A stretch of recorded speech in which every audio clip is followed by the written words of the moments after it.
Bagaimana Yesus membuat hidup semua manusia, ya. Bagaimana Yesus memberi hidup semua manusia. Bapak Ibu Saudara, saya Pendeta Henry Tandianta, Master of Bibliology Studies, ya. Bagaimana Yesus memberi hidup, ya, manusia, atau membuat manusia itu jadi hidup. Ya, saya akan menjelaskan sesuai Alkitabiah saja, ya. Belum pernah ada ini di seluruh Indonesia ada pendeta yang paham tentang hal ini. Jadi yang memberi hidup semua manusia itu Yesus, betul. Ya. Yang memberi hidup apapun agamamu, gitu. Apapun agamamu, yang membuat kamu hidup itu Yesus. Makanya nanti ketika kamu mati harus kembali ke Yesus. Ya, pakai ayat Alkitab, betul. Siapa yang membuat semua manusia, agama apapun, ya, keyakinan apapun yang membuat manusia jadi hidup itu siapa? Yesus. Yang membuat semua manusia jadi hidup adalah Tuhan Allah. Iya dong, ya. Itu sudah jawaban primitif. Pak, yang memberi hidup manusia itu Tuhan, itu Allah, Pak. Allah, Pak. Itu primitif. Kenapa? Karena ada 4.300 agama di dunia saat ini. Semua mengklaim yang memberi hidup manusia itu ya Allah kami, Tuhan kami, Allah kami, gitu. Itu jawaban primitif, ya, sudah ribuan tahun. Jawaban yang cerdas Alkitabiah adalah yang membuat hidup semua manusia adalah Tuhan, Allah, Yesus Kristus, Isa Al-Masih itu. Ini baru jawaban cerdas. Ya, kalau cuma sekedar Allah, Pak, Tuhan, Pak, ada 4.300 agama di dunia ini, tak kasih tahu, ya. Bagaimana Yesus Tuhan Allah membuat manusia itu jadi hidup. Perhatikan, ya. Ini pengajaran dari Suhu, ya. Dari Suhu pada duduk manis, ya. Anda tidak pernah paham seperti ini, belum pernah ada yang membuka, ya, kebenaran Alkitab seperti ini. Nomor 1, tahun 6000 sebelum Masehi, Yesus Tuhan Allah menciptakan apa? Roh manusia laki-laki maupun perempuan di dalam Kejadian 1 ayat 27 dan 28. Roh manusia laki-laki dan perempuan itu disuruh beranak cucu, artinya diberi nafsu seks. Ngerti? Jadi manusia itu sejak dari semula rohnya memang diberi nafsu seks. Kedua, manusia pertama adalah Adam, 1 Korintus 15 ayat 45, dibentuk langsung dari debu, tidak jadi bayi dulu, ya. Tidak jadi bayi dulu tapi langsung jadi remaja dewasa, ya. Ya, sudah akil balik, ya. Dibentuk dari tanah, roh laki-laki diambil dari Kejadian 1 ayat 27, maka jadilah Adam makhluk yang hidup, ya. Ada tubuh, ada jiwa, ada nyawa, dan ada roh. Demikian pula manusia perempuan pertama, yaitu Eva, juga diberi hidup dari roh perempuan yang diambil dari Kejadian 1 ayat 27. Nomor 3, selanjutnya manusia beranak cucu karena diberi nafsu seks, ya. Melalui persetubuhan, lalu Eva hamil anak pertama yaitu Kain, Kejadian 4 ayat 1. Pertanyaannya, kapan Yesus memberi hidup kepada seseorang, ya? Menurut ilmu kedokteran, pada usia janin 8 minggu, saat itulah Yesus Tuhan Allah memberi hidup pada janin dengan cara mengambil roh dari Kejadian 1 ayat 27, ya, lalu dikaruniakan kepada janin yang berumur 8 minggu itu. Bisa laki-laki, bisa perempuan, dari agama manapun, ya, agama manapun. Meskipun kamu menghujat-hujat Yesus, ya, Yesus tetap memberi roh kehidupan pada usia janin 8 minggu dalam kandungan, ya. Berlangsung ribuan tahun sampai hari ini. Setiap ada orang hamil agama apapun, suku apapun, maka sekitar usia 8 minggu kehamilan, Yesus Tuhan Allah membuat hidup janin itu dengan cara memberi roh yang diambil dari Kejadian 1 ayat 27. Bisa roh laki-laki, bisa roh perempuan, maka nanti lahir manusia laki-laki atau manusia perempuan. Lalu pertanyaan berlanjut, apa wewenang dan kuasa Yesus kok bisa memberi roh kehidupan kepada semua orang? Apa wewenang dan kuasa Yesus? Nomor 1, Yesus adalah Allah dari roh segala makhluk. Ingat, Yesus adalah Allah dari roh segala makhluk. Bilangan 27 ayat 16, makhluk yang punya roh hanya ada 5, yaitu malaikat, serafim, kerub, manusia, dan iblis and the gang. Ada iblis, ada setan, ada roh jahat. Semua roh-roh makhluk itu dalam wewenang Yesus Tuhan Allah, karena Yesus adalah Allah dari roh segala makhluk. Bilangan 27 ayat 16. Nomor 2, Yesus Tuhan Allah adalah yang menciptakan segala sesuatu, termasuk menciptakan roh manusia. Maka roh manusia itu ada di dalam wewenang Yesus. Kejadian 1 ayat 27. Kelak, nomor 3, kelak kalau manusia itu mati, agama apapun, roh manusia akan kembali kepada Yesus Tuhan Allah yang mengaruniakan roh itu pada saat kamu usia janin 8 minggu. Terserah ya, semua dalam wewenang Yesus Tuhan Allah, entah roh manusia itu akan ditaruh dalam alam maut ataukah di Firdaus. Pengkhotbah 12 ayat 7. Jadi kelak kalau kalian semua mati, kita semua mati, roh itu dalam wewenang yang mengaruniakannya. Siapa? Yesus. Rohmu akan kembali kepada wewenang Yesus, entah dimasukkan alam maut, entah dimasukkan Firdaus. Tergantung imanmu, perbuatanmu kagak ngaruh sama sekali. Ya, untuk menentukan Firdaus atau alam maut, tempat transit sementara, itu yang berdasar iman. Hanya yang beriman pada Yesus yang bisa masuk Firdaus. Beriman pada Bapa tidak laku. Beriman kepada segitiga jemuran tidak laku. Beriman kepada Tritunggal Allah keluarga tidak berencana tidak laku. Beriman pada Allah-Allah lain selain Yesus Kristus tidak laku. Kalau Anda mau masuk Firdaus, itu tempat transit sementara sebelum nanti dibangkitkan masuk surga, maka berimanlah pada Yesus Kristus sebagai satu-satunya Tuhan Allah, Maha Kuasa Alfa Omega itu. Nanti saat matimu ditentukan di situ, ya. Boleh percaya, boleh tidak, ya, sebaiknya percaya saja. Karena ayat Alkitab, dan ingat yang memberi hidupmu itu adalah Yesus. Jangan sombong, hei manusia, siapapun Anda, agama apapun Anda, suku apapun, ketika usia kandungan 8 minggu Anda diberi hidup oleh Yesus Tuhan Allah. Itu sebabnya karena Yesus Tuhan Allah Isa Al-Masih itu yang membuat hidup, yang memberi hidup semua manusia, maka benar 100% Dia yang memberi hidup, yang membuat hidup semua manusia. Dia juga yang kelak menghakimi semua manusia. Makanya hakim adil manusia itu Yesus Kristus, Isa Al-Masih itu. Yes, tepat. Sebab Yesus Kristus, Isa Al-Masih yang memberi hidup semua manusia, Dia juga yang menghakimi semua manusia.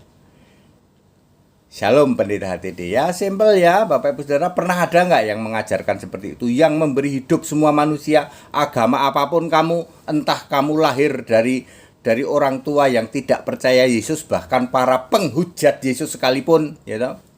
Kamu lahir dari orang tuamu yang penghujat Yesus, penista-penista Yesus, yaitu para umat segitiga jemuran dan Tritunggal Allah keluarga tidak berencana. Itu penghujat utama Yesus, ya toh. Kamu lahir dari keluarga yang beragama Tritunggal atau beragama segitiga. Kamu penghujat Yesus, kamu tetap diberi hidup oleh Yesus pada usia 8 minggu, ya sekitar 8 minggu lah. Ya. Yesus memberikan roh diambil dari Kejadian 1 ayat 27. Jadi yang tahu berapa stok roh di Kejadian 1:27 hanya Yesus. Ya. Nanti semua sudah dinubuatkan akan berakhir dunia yang bulat ini tahun 6000 Masehi. Nah, sekarang saya mau ngasih tips Saudara. Bayi itu kan pilihannya cuma ada dua, laki-laki atau perempuan. Kalau Anda USG di USG ya, ultrasonografi ya, itu baru muncul laki perempuan itu sekitar 8 minggu ya, tambah dikit lah 10 minggu lah baru tumbuh itu. Oh Pak ini laki, Pak ini perempuan. Jadi penentuan laki perempuan ada di usia sekitar 8 minggu. Ini tak kasih tip ya. Saya saja ya, saya contohnya, saya itu punya 2 anak perempuan ya, selisihnya cuma 2 tahun. Anak pertama sama anak kedua itu selisih 2 tahun ya. Anak pertama perempuan, lahir anak kedua perempuan lagi gitu. Waduh, ya gimana ini? Saya pengen anak laki-laki, bagaimana supaya ini ya harus ada anak laki-laki lah.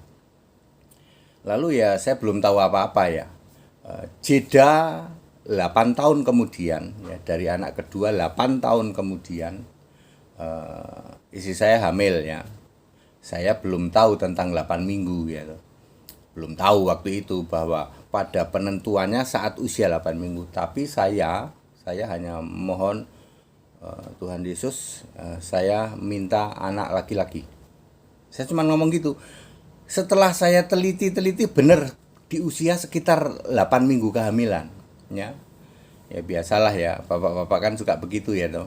Suka nengokin gitu. Ya. Nambahin. Jadi istri saya usia kehamilan 8 minggu. Ya, saya selalu saya minta anak laki-laki begitu. Selisih 8 tahun dari anak kedua. Kalau dari anak pertama selisih 10 tahun ya. Ya, maka setelah saya coba ingat-ingat, oh iya ya, dulu memang saya meminta kurang lebih kehamilan sekitar ya mungkin sekitar 2 bulanan lah, seperti itu. Pada saat itulah langsung terdeteksi laki-laki. Dan benar ya, lahir laki-laki. Sekarang anaknya sudah gede, jadi dokter sekarang. ngikutin maminya, jadi generasi penerus istri saya ya. Di fakultas yang sama, kedokteran yang sama. Ya. Jadi kuliah istri saya dulu ya diteruskan oleh anakku yang bungsu ini. Sekarang umurnya 24 ya, lahiran 99 ya. 24 nanti September 24 ya.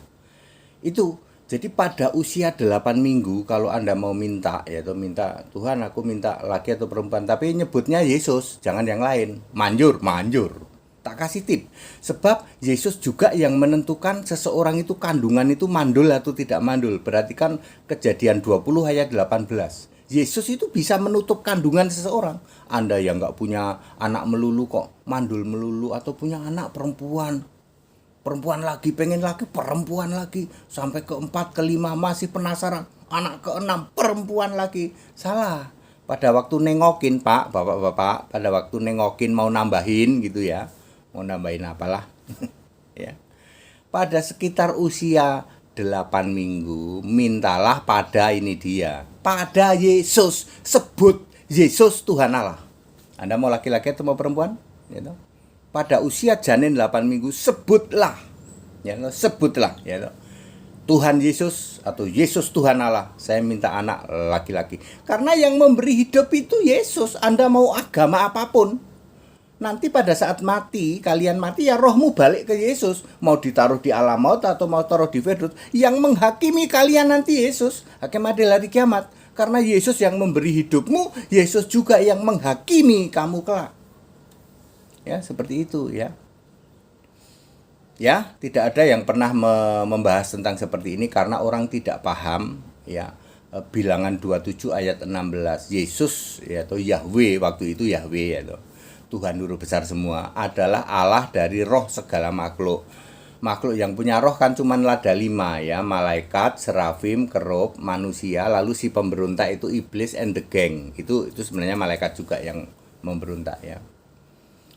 Ya begitu ya, clear ya, agama apapun. Jadi orang itu menjadi sangat IQ-nya rendah kalau seseorang itu menghina-hina Yesus. Meskipun kamu bukan orang Kristen gitu. meskipun kamu bukan orang yang percaya kepada kekristenan, tapi kamu menghina-hina Yesus, itu orang tidak tahu diri. IQ-nya tiarap tak kasih tahu. Yang memberi hidupmu itu Yesus kok. Soal kamu nggak percaya Yesus itu urusan lain. Ya nanti neraka hasilnya. Ya. Tetapi yang semua memberi kehidupan semua manusia di jagat raya itu, kalau Kristen jelas. Bukan cuman, oh itu yang memberi Allah Pak, yang memberi Tuhan Pak. Ada 4.300 Allah di dunia ini. Sesembahan. Ya, ada 4.300 Tuhan di dunia ini. Tuhan yang mana, Allah yang mana yang memberi hidup semua manusia. Kristen jelas. Yesus, Tuhan Allah yang punya nama Yesus Kristus. Yudas 1 ayat 25. Allahu Ahad, Allah yang esa, warabani, dan Tuhan itu punya nama Yesus Kristus. Titus 2 ayat 13. Allahu Akbar. Ya. Dan juru selamat itu punya nama Isa Al-Masih, sama. Di Titus 2 ayat 13 disebut Allahu Akbar. Di Yudas 1 ayat 25 disebut Allahu Ahad. Ya. Di Wahyu 1 ayat 8 disebut Allah Al-Qadir. Di dalam Yesaya 57 ayat 15 Allah Ta'ala wa Subhanahu. Di dalam Yesaya 9 ayat 6 Allah Azza. Di dalam Habakuk 3 ayat 3 Allah Jalla. Anda mau cari apa? Ya. Isa Al-Masih, semua yang memberi hidupmu adalah Isa Al-Masih Yesus Kristus. Makanya ingat Bapak Ibu Saudara, kenapa saya selalu menggelurakan toleransi ya. Meskipun kamu tidak percaya Yesus, kamu lahir dari keluarga yang menghina Yesus, yaitu dari penganut segitiga jemuran dan Tritunggal Allah keluarga tidak berencana. Kamu lahir dari agama itu, agama-agama Tritunggal dan agama segitiga jemuran. Kamu penghina, penghujat Yesus sehujat-hujatnya. Yesus yang Allah, Yesus yang Allahu Ahad warabani. Kamu turunkan grade-nya, cuman jadi gontalong, gondrong, tangan bolong yang masih sujud kepada Bapak iblismu. Meskipun Anda jadi penghujat, penghina Yesus sejati. Ketika hamil, istrimu hamil, ya, maka tetap Yesus yang memberi hidup kepada janin pada usia 8 minggu. Ingat, nanti ketika kamu mati yang menentukan imanmu, bukan perbuatanmu, bukan agamamu. Agama nggak laku, perbuatan baik nggak laku.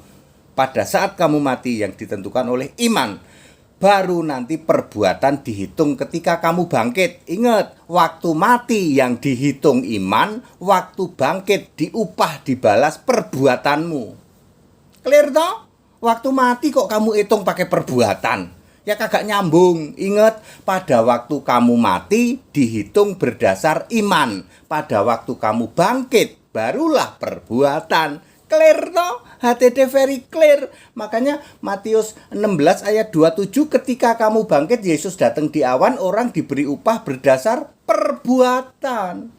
Tapi waktu kamu mati, wewenang kepada Yesus, rohnya itu mau ditaruh di alam maut atau di Firdaus, itu berdasar iman. 2 Timotius 3 ayat 15 atau 1 Tesalonika 4 ayat 17. Mati dalam Kristus baru kamu ke Firdaus. Mati dalam Bapa nggak laku, kamu ke alam maut, ke neraka nanti. Mati dalam segitiga jemuran, ke neraka. Mati dalam Tritunggal Allah keluarga tidak berencana, kamu ke alam maut. Mati dalam Allah-Allah lain 4.300 agama-agama di dunia, kamu ke alam maut. Makanya penghakiman nanti semua manusia di jagat raya ini dihakimi oleh Isa Al-Masih. Hasilnya ada yang selamat nggak? Kagak.